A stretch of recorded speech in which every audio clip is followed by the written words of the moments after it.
Hi, everybody, and welcome to the Unexpected Detour, where in life detours are inevitable. Today's conversation is a deeply personal one. I'm joined by Joi Bowman, who was diagnosed with breast cancer at just 29 years old while breastfeeding her newborn son. Joy, thank you for trusting me with your story. I wanted you to feel comfortable and take your time and share only what you feel ready to share. Welcome. Absolutely. I want to thank you so much for having me, Miss Francis. I really appreciate Not a you. problem. And I am truly honored to be here in this space with you and truly taking that deep breath and connecting and sharing my story because it matters too. So I thank you for having me, truly. Okay. All right. What was life like for you during pregnancy and becoming a new mom? It was glorious. It was a glorious time because previously, a couple years prior, I was not in a very good place, honestly. I was very grief-stricken after the passing of my father in 2016 and found myself really just not in a good space for the longest time. And then when I found out I was going to be a mom almost 2 years later, and then to go through that journey, knowing everything that I did previously to be in a better state of health really worked to my advantage because overall I was just feeling like I'm finally in a very healthy space in a very in a safer space. And so anyway, when I was going through my pregnancy journey, I was really enlightened and I was relieved and very thankful. And then when I had my son, one thing I did say is that I truly felt in my heart that God sent my father back to me in the form of my son. I feel like it was truly a double blessing because he actually looks a lot like him, and it just really made the journey all the more worth it. So it was a very wonderful time. I had also become a stay-at-home mom after teaching in the Atlanta area for about 5 years. So once I knew I was going to become a mom, it was a no-brainer for me that I was going to become not just a mom, but a stay-at-home mom. So. What were you teaching by, if you don't mind me asking? I have my undergrad in early childhood education. So I was working with children ages birth to 6 weeks of age.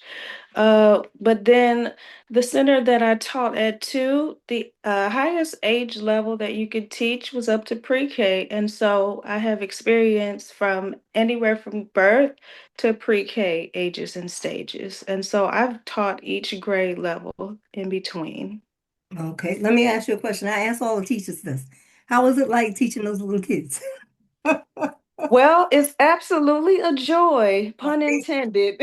That's why I asked you. Yes, Because and I asked my friend that question, she was like, "Oh, she'd rather work with the big kids. She couldn't do the little one."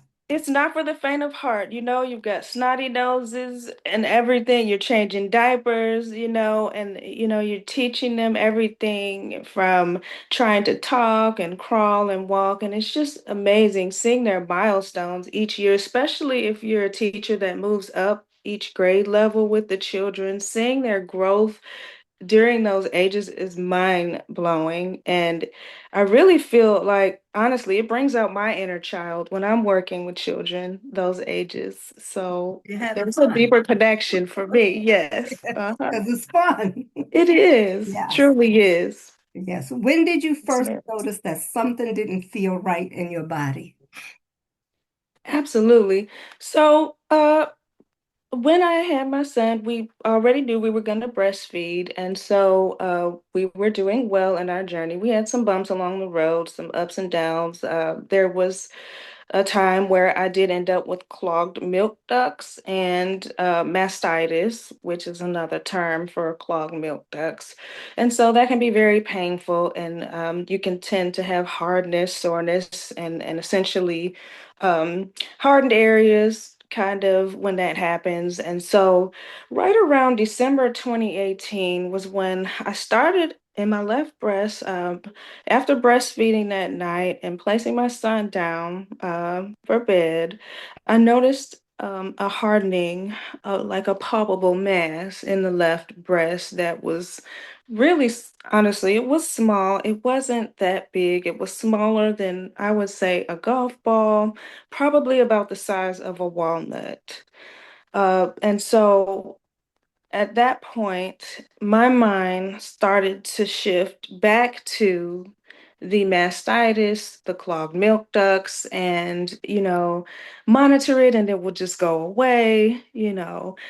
There was no pain associated with this lump. There was no um, rashes. There weren't any rashes. There weren't any soreness. It was just there, a thickening. And so, uh, that was December 2018. And so I monitored it for all of about 3 months. And so I had my family in town actually the week or two before I finally decided to go in and see what was going on. And so once they had gone, and I had finally gone to see what was going on March 29th, 2019, after undergoing a biopsy that was recommended by the primary care physician. Not long after undergoing that biopsy, I was presented with the devastating news that this was a tumor and it was called invasive ductal carcinoma. Mm. There was cancer found at the site of the biopsy. Wow. So, and Mm. I going from mastitis to a clogged milk duct to cancer was mind blowing for me. I'm like, Yeah. what? I'm sure Yeah, you were devastated when you heard that news, absolutely. I especially during absolutely, the time of breastfeeding. yes, ma'am. That was very hard to hear because we were breastfeeding and we were doing well. And my goal was to get to 12 months. So we didn't have much longer to go. We were about at the 9 month mark when that diagnosis came. And so that was very, very uneasy.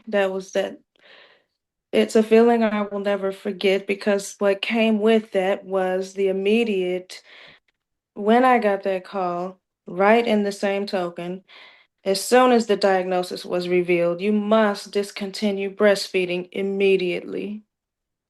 Wow. And I think that broke me down more than the diagnosis itself. And that says a lot because I was a young black mother who was committed to that breastfeeding journey.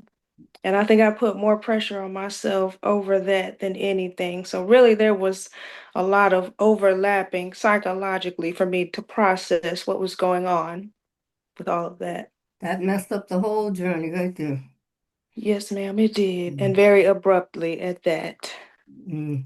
You were given guidance about breastfeeding while undergoing treatment? Well, I wasn't given any guidance because the advice and the counsel was to discontinue breastfeeding because of the surgery aspect. We needed to meet with a surgeon. That came fairly quickly, and then at that point, we need to see what pathology says and go on from there. They were just using a lot of jargon and literature and words that I couldn't digest and process in that moment, but I do know that because of the type of surgery that my primary care physician was recommending, she advised to discontinue breastfeeding immediately. And so by the time I got to treatment, I had already had my surgery and breastfeeding wasn't even a factor anymore. Oh, okay. It was already ruled out and done. It was a closed chapter. Wow. Emotionally, what did you struggle with the most those early days of your diagnosis? Well, I could not for the life of me understand why. Why me? I questioned why. And I feel like at that time, it was a true emotional struggle to come to terms with. the diagnosis and then to make acceptance and peace with it. That had to be developed over time. Make no mistake, back then it seemed nearly impossible. I was literally a hamster wheel in my mind at the time, just questioning. I wasn't at the embrace and acceptance stage just yet. So that kind of tormented me. And as a young mother, I just couldn't understand why. Right. I understand. I understand. Did your support team, not your support team, but the medical team, were they very supportive of you? Well, initially, I was at Emory in Atlanta, and they're wonderful. They're wonderful. But as far as uh, my level of comfortability, if you will, I didn't really feel that that was going to be the end all be all because first of all, I wanted to get a second opinion and then make more of an informed decision. And so by the time I got to my second team, I felt more at home and felt more comfortable to advocate for myself and have hard conversations. It just really felt like I was home. So ultimately, So here Emory we is where are. you started, or Yes, that's where you stayed. right. Well, Okay. no, well, technically that's where the That's surgery okay. was performed. And then for my conventional treatment portion, that was with Northside Hospital out of Dunwoody, Georgia. And I am still with them today. So that's where you felt at home there. Yes, Oh, yes, ma'am. oh, you didn't feel even though Emory is an excellent hospital, I guess the Well, mannerism wasn't the delivery, I right. wasn't very comfortable with the delivery of the oncologist. It was very brash, the information that was handed to me, because I know there's so, unfortunately, breast cancer is so common, and especially in the Black community, unfortunately. But it was just the delivery, the tone, and I just really felt like it was kind of cold and I was kind of being treated like a number and that you have a choice to make and that it was, you don't have to decide right away because of the type of cancer you have, but you need to go ahead and decide and make some decisions. Don't take too long. And then we were going back and forth with research and with the results of what my oncotype score revealed, and I just didn't feel the connection. And I said, there's a disconnect, and I need to make sure I'm in a safe place. If I'm going to go through with all of these things and all of the protocols that they're suggesting, I need to make sure I'm accounted for and feeling like there's a sense of belonging here because the So way that you only got one opinion then. Is that what it was? You went with Emory was my first opinion, and then by the time I got to Northside and Dunwoody, that was my second opinion, and they are the okay. ones who sealed the deal for me. Okay. So I've been with them ever since. Dr. Richard Carter, shout out to him and his team, Meg, all of them. So They are home. that was your healthcare team that made you feel at home there. Yes, Okay. yes, absolutely. Yeah. Okay. Okay. All right. What kept you going on days when things felt overwhelming? Absolutely, my baby boy. I have so many pictures of him rubbing and kissing on my bald head and just loving me and loving on me through that and still just our hearts staying connected through the whole thing, throughout the whole thing, excuse me, and him not realizing that I was sick or that anything was even wrong with me. I know that he sensed something, but his little young self, he was just always cheering me up. The simplest things made my day with him, and he just kept me going. He was at some of my appointments with me, even cheering up others, and people couldn't believe that I was going through that with, such a little one, but he went everywhere with me and he was my rock.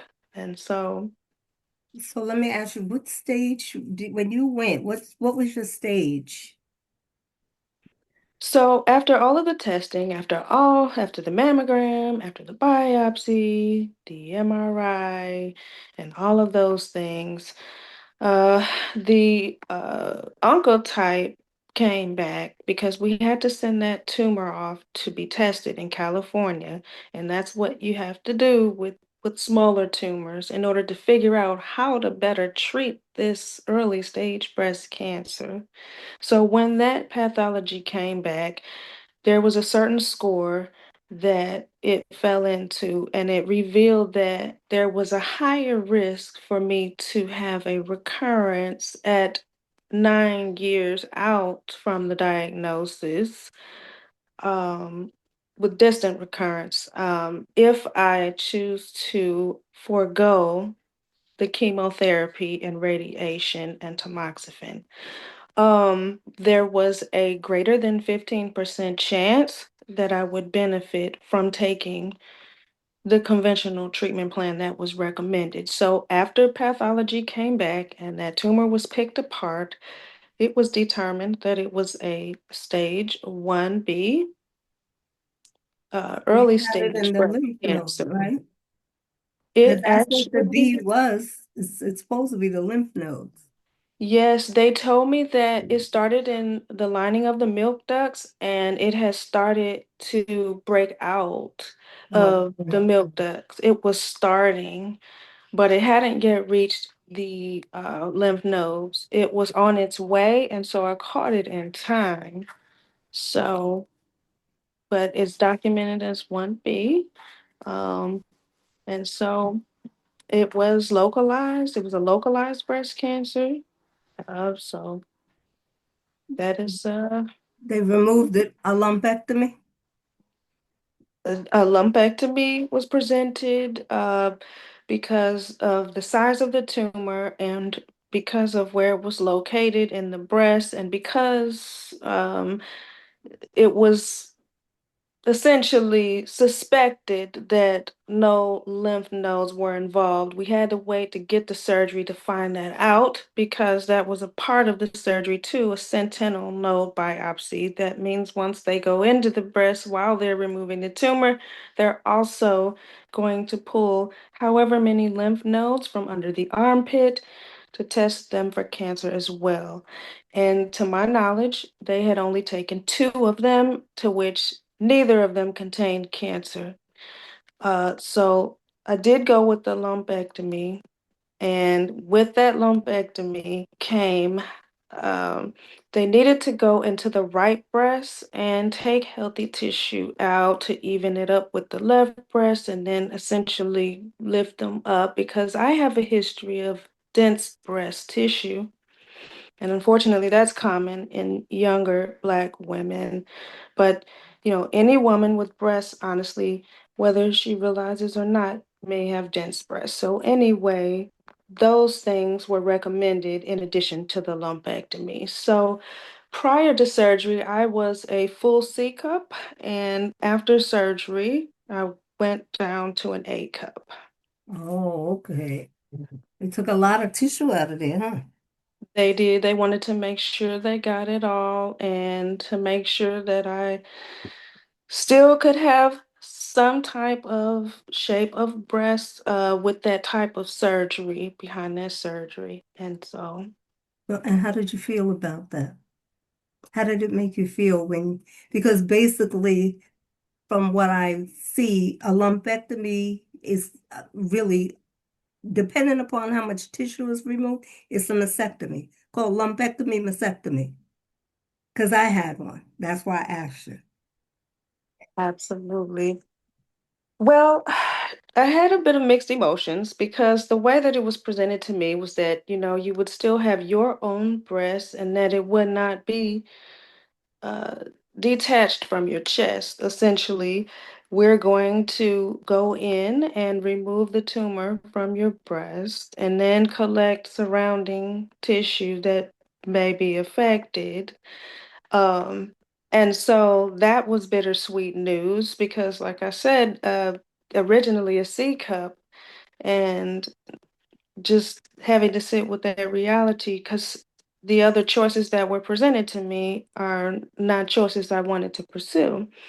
I could have gotten the implants, I could have gone other routes and made other choices, but this was a choice that I knew I had to make and be able to live with because I know that I'm someone that did not want to have multiple surgeries. And so I said, this is kind of what I essentially am going to have to live with. And so, as bittersweet as it was just, it came with a bunch of mixed emotions because essentially you have to make peace with the fact that you had this type of body with these types of breasts before cancer, and then after cancer is another process. You're essentially grieving your old body, maybe not entirely, but for You me, do, because it was it's an amputation. very surreal. Yeah, Yes. you're amputated, you know.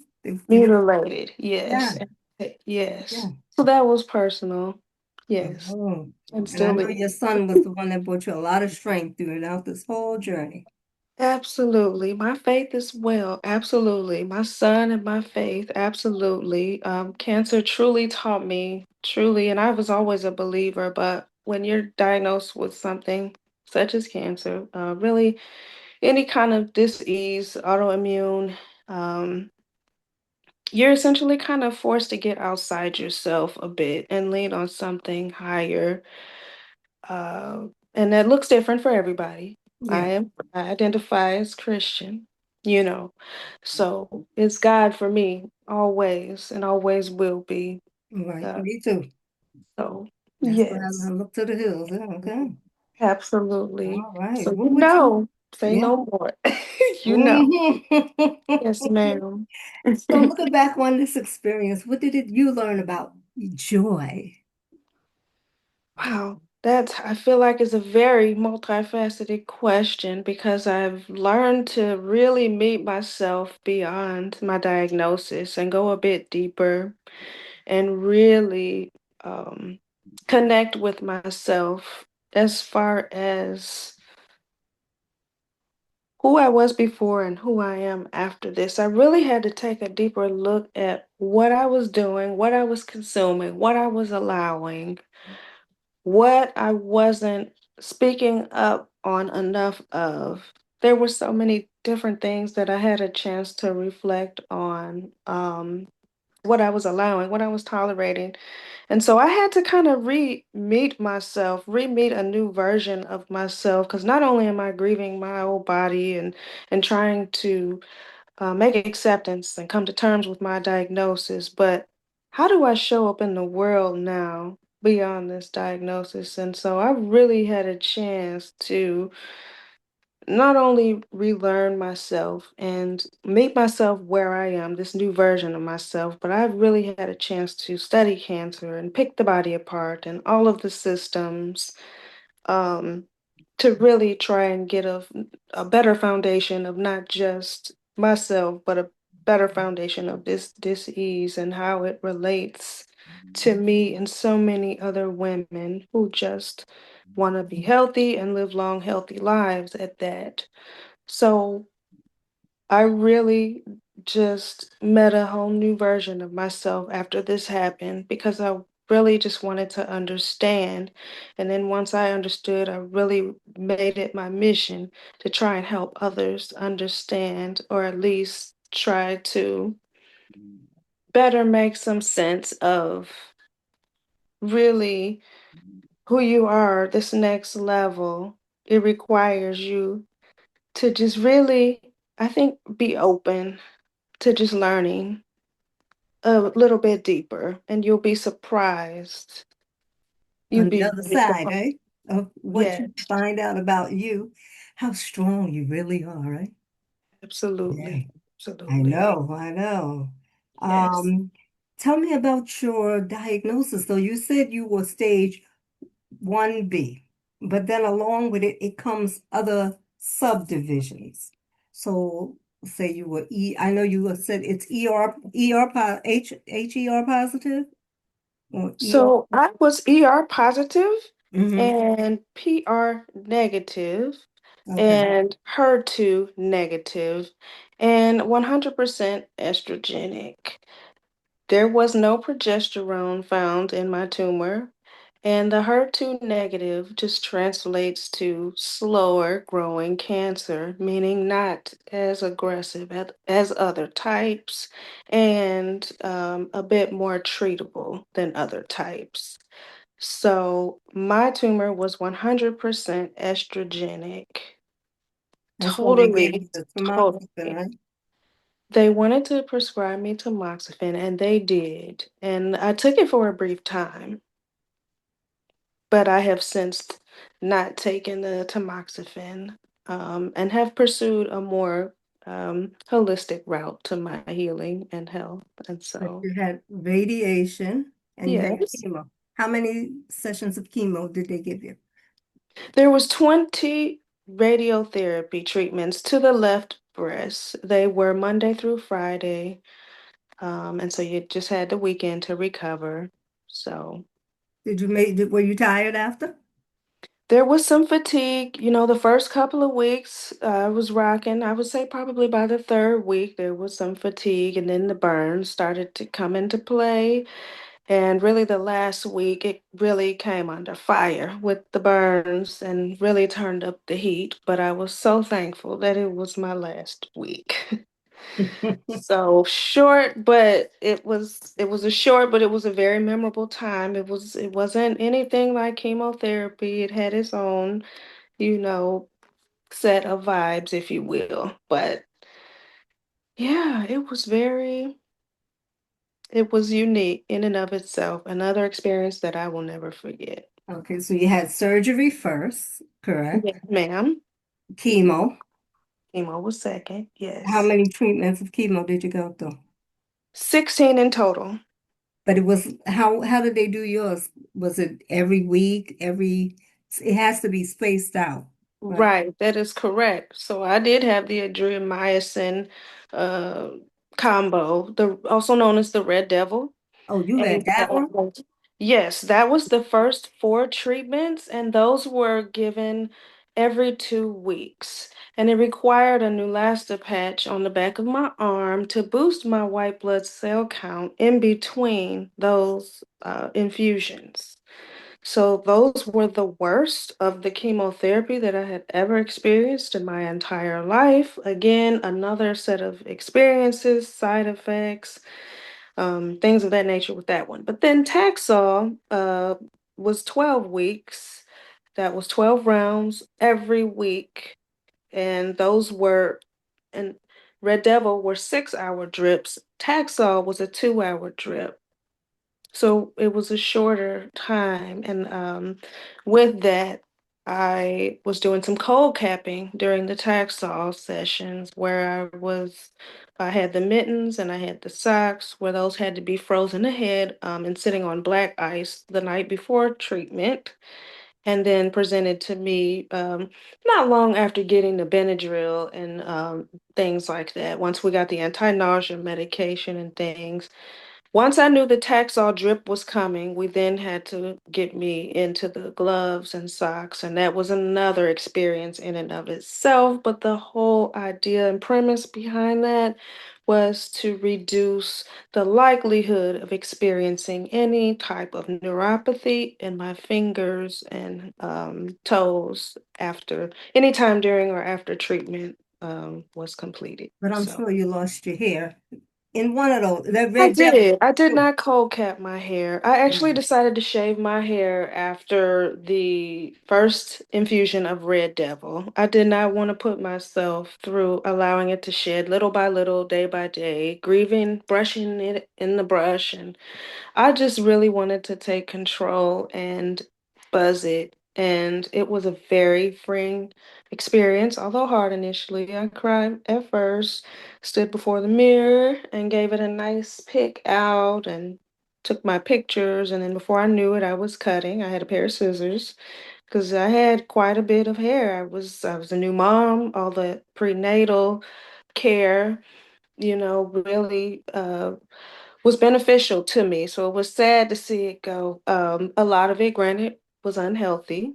Mm-hmm. the one who's got cancer, mind you. So it was time to release it and let it go. I said, let's do it. So I'm cutting, and then I had my son's father go ahead and get his clippers and shave the rest for me. And it was the most freeing experience ever. I will never forget when I first stepped out into the sunshine after that, and that sun hit the top of my head. I said, I can go anywhere. I can do anything like this. See, and I So wouldn't do that with mine. I covered it up. there were times I covered Yeah. too. Because for me, it hurt when it was coming out. My head was sore. Well, that's why I asked you, because I know other women who have had that red devil, their hair grew back after. Hmm. Yeah. Well, mine didn't start to grow back until I started my Taxol drips. It started to Oh, buzz in. Then it stayed gone the entire time I was taking Red Devil. It never but when you did showed. the Taxol, it started growing back? It certainly did. And not only that, once I got into the first 4 weeks of radiation treatment, I started noticing sprouts and Hmm. spikes and was documenting. And after that, it was on. I see. On and That's that popping, in right? vegetation. Yes. It was a journey. It was awesome to see. And it's in stages. How did you Yes. handle all this emotionally, spiritually, and physically? How did you handle all of that? Well, that's a wonderful question. Physically, there wasn't a whole lot that I could do. When I just really honored my body. I listened to my body. There was things I was doing to feed myself to keep myself healthy. And when I was down, I was down. Nobody bothered me. So I just really in that mindset back then, it was just all about honoring and listening to your body, truthfully. No rush, no pressure on anything. You need to heal. Emotionally, I was stuck for quite a bit. I was stuck in a rut quite a bit. I did rely on my faith, but then I also at some point began to rely on outside sources to help me process this diagnosis emotionally. I hired a naturopath, and then I also worked with another naturopath slash psychiatrist who essentially studies cancer for a living and has clients who come to her with these diagnoses for a living. And so she really helped me to understand better the emotional piece that we have with cancer. That's a bit of a deeper subject there, and I'm sure that that would resonate with a lot of breast cancer survivors today. But that is a piece that you absolutely cannot leave out. It's probably one of the most, what's the word I'm looking for? It's probably one of the most you want to be mindful of. Um, and then spiritually, I knew that I was not a religious person. And so, in my mind, my spirituality was you have been through some pits of hell in the flesh, girl. You need to really connect and reconnect with yourself and all of the things that can potentially make you wholesome again. And so, during that time I was exploring, like I really like what the rose quartz stands for. The rose quartz stone is known to promote healing and groundedness and peace. And I had gotten into crystals and stones, and so Well, it it was helped okay me to because it's in the connect Bible. to. Those Yes, it things really are in the helped me to Bible. connect some dots and what I was missing and what I needed to unlearn and relearn and yes, Right, reconnect to for that matter. And right. so that had become a staple. So emotionally, I'm figuring it out over here. Physically, I'm doing all I can do. And, spiritually, I'm doing what I need to do. Okay. So you came a long way and you're Yes, yes. handling it. In stages and phases, Okay. Now yes. I want you to tell me about your home, what is it, homeopathic? That's what you That's a great term. Naturopathic, Oh, homeopathic, okay. holistic, Because I see a functional. lot of hospitals where they deal with cancer. They Mhm. also do deal with that holistic, but Absolutely. they'll tell you, you have to consult your medical team. You Absolutely. cannot just go in there and say, nilly-willy, I'm not doing it. They have to be consulted and then they work with you. So how is that going for you? Absolutely, absolutely. That's absolutely true. We are not here to diagnose, we're not here to treat, we're not here to say cure or anything like that. You absolutely must warrant your doctor's advice. But granted, there are different things that I've done that have Mhm. worked for me throughout my treatment and post-treatment. And so for me, that looks like the disclaimer we just discussed. And when I'm working with clients, it's a liability thing. We're going to sign forms and we're going to be upfront and say, none of this information or any of this work I'm doing with you is designed to replace your medical advice from your primary care physician. All I'm going to do is work alongside your medical provider to help with the goals that you came to me to try to help you achieve. Actually, you're in the driver's seat in my office, and I look at the whole person, not just the diagnosis. Uh, And we're I asked you about your MSCN. Is that what you yes, do for a ma'am. living? On the side, yes, ma'am, I do. On the side, I see clients and counsel them with nutrition therapy of many different backgrounds, many. Mostly women, Black women around my age, but I do have other niches, and I do have other clients in other age brackets. And so that being said, I'm a full-time caregiver to my mother, and that's who I work for full time. But I do see clients part-time and manage them with nutrition therapy. So Is it working for them? is what working? Your plan with the nutrition and is that why you're so slim? Uh, Oh my goodness. You know, I feel like it's just my DNA. My mother is a small person and Oh, she was born premature. So she's been a small girl all her life. And then my father wasn't a big guy, but he was definitely like 6 feet tall and just kind because of you're tall, I average know. build. You're Yeah, I'm tall. 5'6". I'm five Yeah, six. you're tall, but I know you're thin. So Yes. I'm trying to figure out, is this what she did to stay so lovely and voluptuous? Oh my goodness. I have a plethora of things that I do, but one of the things I'm truly big on, and this varies and looks different from person to person, even client to client, but one of the things that truly has worked for me, even um like post-treatment, um actually right around surgery too, intermittent fasting. I began to study more.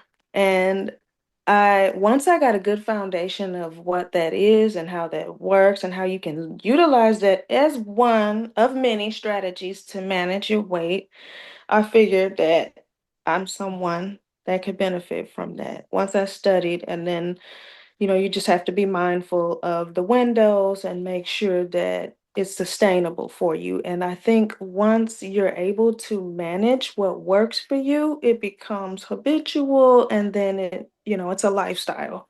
So, but I just feel like maybe too, it's the DNA. Because I know But you, I yeah, do I've a lot. seen your pictures. I was like, she's beautiful. Look at her. Miss Francis, right back at you. That's so Well, look sweet. at her. She, oh, that's why when you said you had breast cancer, I'm like, wait, I that's how I know. looked at it. Yes. I It's like know. she doesn't have breast cancer, but Listen, if you have breasts, you can get it, you can get it, you can get it that's too. true. Yeah, we can all get But it. Yes. but I Hmm. appreciate that. Physical activity is always going to be in my prevention toolbox. You've got Also, to get moving. you're busy physically too, right? Yes, I think that's one thing that really worked to my advantage during treatment on my better days, not the days I was feeling like I got hit by a truck. Not on those days, Right, right, right. but on my better ones, I would do any and everything possible to get out, get some fresh air. In Georgia, we have a lot of hiking trails, and so there were times I was going up and hiking Stone Mountain with a bald head and just sweat dripping down everywhere and just any chance I had to really move and sweat, that to me translated to circulation and moving your body and just kind of releasing kind of some of the weight that I picked up in treatment and everything. Um, so really, I'm always moving and So you still gained moving. weight when you were in treatment, like the rest Yes, I of us. did. Yes, ma'am, I did. I sure did. They tell Oh, you to eat, eat, and I did. I was still mindful as I was learning, okay. but I did. I ate and I didn't hold back because I said, nourishment was at the forefront. And see, I had to Right. learn that. I had to learn that. And plus you have So a baby, so you have to eat, so he will eat. that's So you're right. setting Yeah, the example. If you don't eat, he's not going to eat. that's right. At the end of the Oh, day. I was Yeah. wondering. I said, she's so small. How does she stand? You had a baby and everything. Make Mm. me feel kind of bad. Oh no. No, not at all. I've Yeah. got quite the appetite. So, I just do a But lot in my. otherwise, the looks are deceiving. Absolutely. You got that So now right. you said you have clients. So if people wanted to contact you, can they? You do this virtually or Yes, I do. I do everything virtually. I am starting to become more open to in person, especially um, when I'm able to relocate and get into right, a right. region that I desire. I may start taking in person. So right now I'm closed for new clients, but I'm going to announce and share with everyone when I'm going to open for open enrollment, and I do take a certain number of clients at a time as it relates to my caseload. Because you were asking earlier, how do I manage? How is it working out? And that's exactly how I manage it. That's exactly how I work it out. I make sure that I don't take on and overtake the load, essentially. Oh, okay, Just okay. take a few clients at a time per season because essentially it's a 90-day transformation. So I Oh, work with okay. clients 90 days at a time. Might have to work with you. That's why I asked. Well, that sounds great. Miss Francis, we Especially, can you arrange piqued that my when, interest when you said the intermittent fasting. I yeah, see a lot of nutritionists.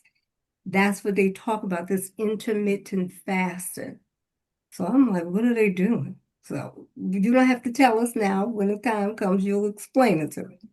for sure, for But sure. I'm curious because I've heard that terminology a lot.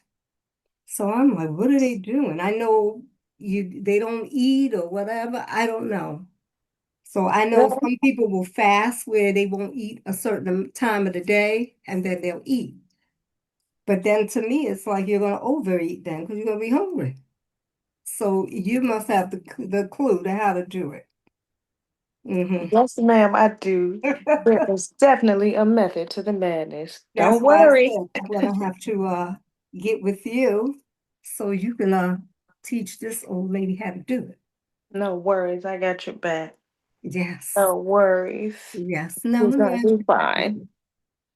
If your son could one day fully understand what you went through, what would you want him to know about his mother? That your mother is a fighter, not only a fighter, but a warrior. And Hmm. once her mind is made up, that's it. There is nothing you can do to change it. And once mom made up in her mind that she was going to kick cancer's butt, the rest was history. And so at the end of the day, you must know that your mother never gave up, and that was never an option because you, my son, are the reason I fought so hard. And you sure did, Joy. You did. You're You were my 45. reason to choose to live. Yes, And you here we sure are did. today. He will be 8 in July, and I will be I 7 years see he'll be cancer free. July 4th, July 2nd. July 2nd, Yeah. yes. Close Yeah. enough. Yeah. Yes, That's absolutely. your July 4th baby, really. Yes, Yeah. yes. Yes, he Yeah, is. I know. I told you I did my little research, before I You did. yeah, because God I bless you. needed to know because I don't want to come on here and just Of course. yeah. I So I understand. had to We look will. it up and see what Mr. Joy was all about. So that's why I did my research. I don't want you to have to feel like you were stuck out there. And when you kept saying about God and the relationship, I kind of felt that same way too. And you see, when you said, why me? I said the same exact thing. Why Mhm. me? And then my pastor, he would always say, why not you? hmm That's what he would That's say. right. Why not you? And I was like, it makes sense, but, you know, I don't want to hear all that. But it did make sense. I said, there was a reason. I don't know the reason, you know. But let me just ask you something because I know I'm getting back to something. Alcohol and what you eat has a lot to do with this disease too. Yes, it does. Yeah, the Not stuff we all, but know, but the yes. things we put on our body. Yes. So, did you drink, if you don't mind me asking you? Yes. Okay. Yes. Absolutely. And I still enjoy my cocktails occasionally, Okay. socially. Okay. Everything in moderation for me because I have to honor who I am and who I was before cancer, but also respect and honor this new version of me and Right. be bold enough to make choices Mm-hmm. and be bold enough to stand in them, whether that's accepting a drink or not and deciding not to drink.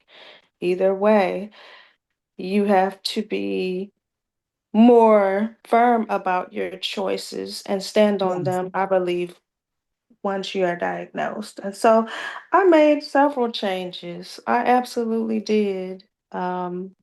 Numerous changes. Going back to diet, there was inflammatory foods like dairy and gluten and processed sugar I removed. Alcohol, definitely cut that out. Um, there was, I know your baby eats no processed food. well, unfortunately, he's like his dad. And as hard as I'm working on him, he's just not budging. He's just like his dad. He's a picky eater, and Okay. it can go in different directions. But ultimately, he does enjoy some healthy choices, of course, with my help on deck. But he does enjoy a good Yeah, he, balance he, he between the two wants meals. stuff that dad is eating. Hey, dad, let me have Yes, that. Yeah, right? absolutely, So that absolutely. happens when your mom's not around. Oh my goodness, you know it. Yes, it does. It happens when mom is not around. You'd be surprised. Kids I'm do telling stuff. you. He's not going to tell you. So I know. no, because that's a daddy and son thing. So that's their sacred Yep. time. So you don't need to know. Yes, and so I said, with that, he won't be a child forever, and No. he'll get to a place where life will teach him, and he'll have his own experiences and can make his own choices But too. just think, you have such a good testimony. You were pregnant, you had a baby, and although you had breast cancer, you survived. And it's Yes. been how many years? 7? On March 29th. See, Yes. you survived with the God, your son, they all brought you through. And you're going to be a shining light. Now, I know at age 29, they don't do mammograms. But what would you suggest for these younger women out here who are so busy getting the boobs done that they're not taking care of themselves? What would you suggest to them or learn how to? do your own examinations or something. Because a lot of us That's don't do that either. absolutely true. And sometimes you just don't know what you don't know. And so it's important to be educated on your breast health so that you can make informed decisions.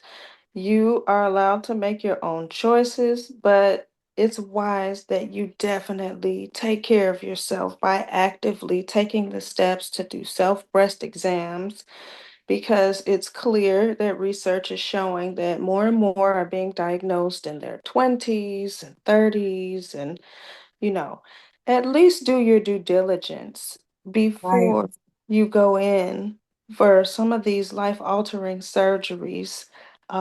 I think that you may have a better outcome, even if that's your path, by taking care of your breast health ahead of the game.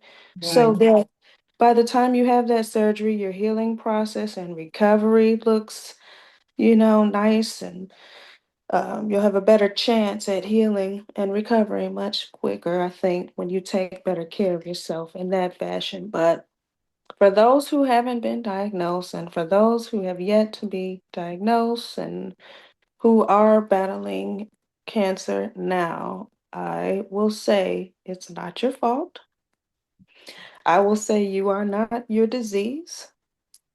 I will say it's all in the mind. And to manifest the good things, the good thoughts, and positive things.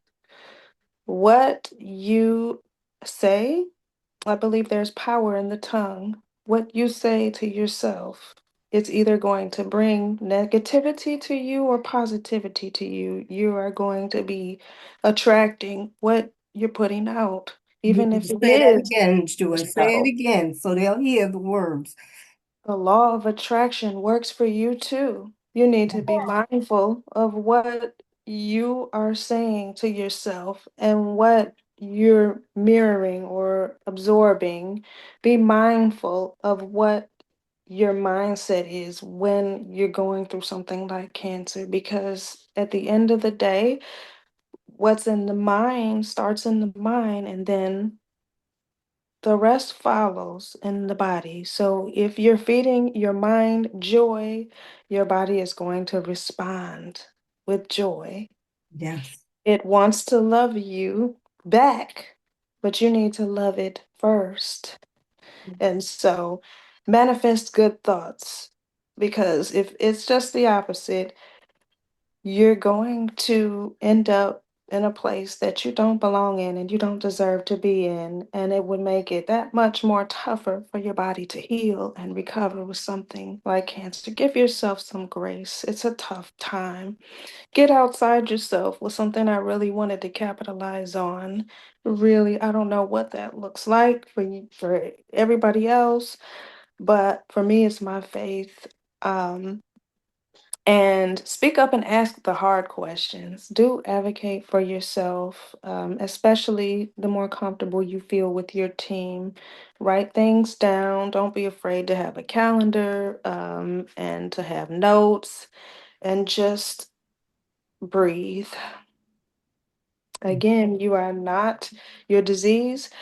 The last thing I was going to say was to find a support group and connect with them. That is one of the first things I did when I was diagnosed because I said, nobody's going to understand this better than them.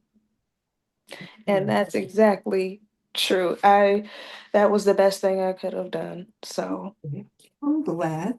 Well, this is the unexpected detour, where even in life's hardest moments can lead us to deeper understanding.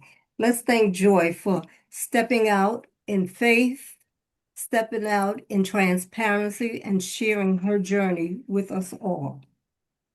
I am Frances Hammond, and I will meet you right here on the next detour. thank you so much. I It was really a, appreciate you it for was a having me. pleasure. You are a delight, and I'm so happy you invited me here. I Oh, thank you. I treasure you. I'm praying for you thank you. and thankful for you, Miss Francis. Thank Thank you. you.